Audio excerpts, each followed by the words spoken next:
Hey everybody. So, this is week 2 of what I learned last week.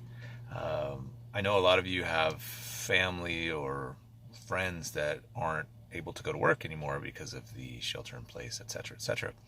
And I don't know if you know, but my wife is a flight attendant, so she's in a unique situation, as are, I'm sure, several of your relatives and or friends.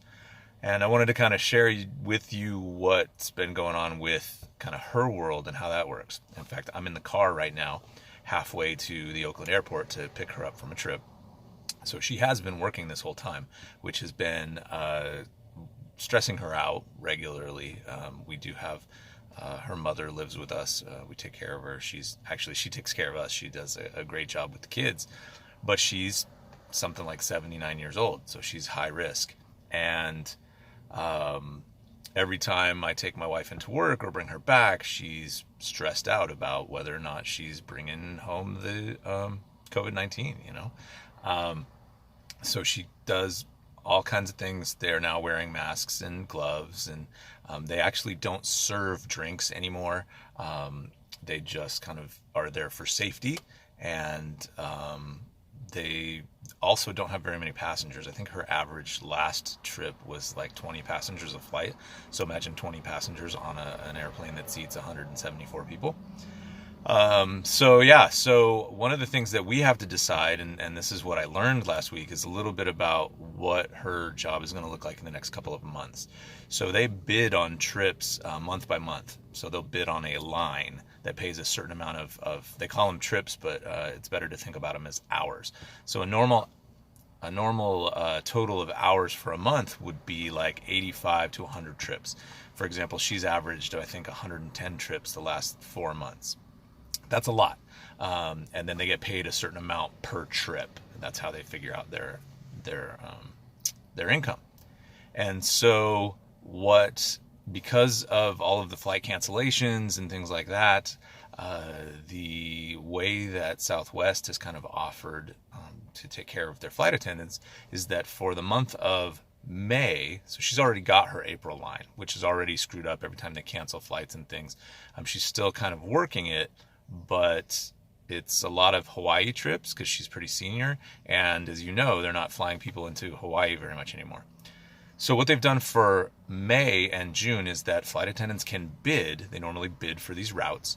They can bid to take, I think it's emergency time off is what it's called, ETO.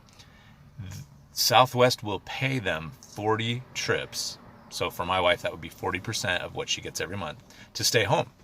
And that will help with all kinds of things. They're now overstaffed because I think they canceled like 1,500 trips last week or every day, or I'm not sure how it's working, but so she could bid that and stay home and feel better about not bringing home any kind of infection, but only make 40% of what she normally makes.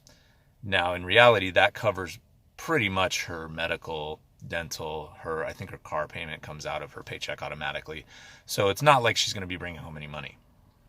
Now, if she takes that option, she can't apply for unemployment, right? Because she's not unemployed. She really can't apply for unemployment anyway right now because they haven't laid anybody off at Southwest, which is great. We don't really want them to do that. The thing that kind of came down with the stimulus package that just got signed is that airlines will be getting a bunch of money if they take it. Southwest has not yet decided to take it. They will probably wait. My wife has a week to decide if she's going to take this 40% paycheck. They'll probably wait till after that to say, hey, by the way, we're taking the stimulus package. So those of you that are working airlines, you don't have to work anymore. We're going to stop working and we're going to pay you 100% of your pay. Well, if my wife takes this 40% deal, she's essentially stuck getting just the 40%. If Southwest takes this CARES package thing, we don't know what's going to happen.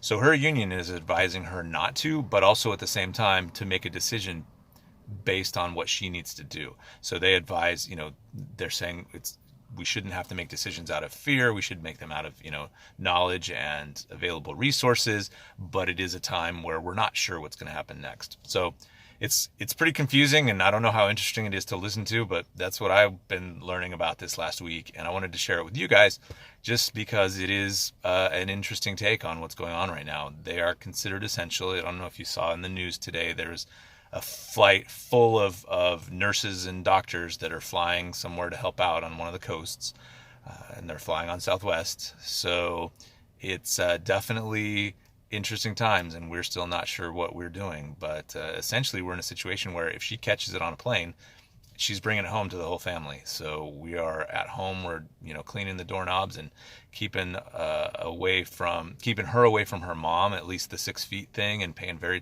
close attention to what she's touching and not touching. When I go out, like I'm at the superchargers right now, so I use gloves and or sanitary wipes or the disinfectant wipes on the handles. You can see right there's the charger, and that plugs into the car, like right there. See the cord? And so I wipe that down and or use gloves to plug that in and remove it from the car each time. And then I have hand sanitizer in the car.